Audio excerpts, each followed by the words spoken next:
So let's see together how to put this y pronoun when we want to put it in affirmative, imperative sentences. Okay, so I did take 3 examples, so 3 sentences, and we'll see exactly where and how to put it. Okay, so we can start right now.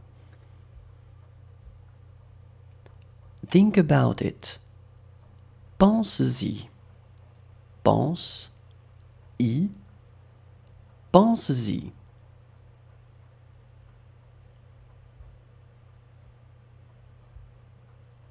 Go there. Vas-y. Va-y. Vas-y.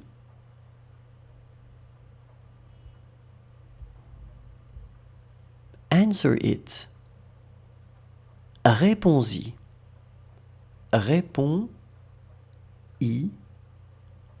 Réponds-y.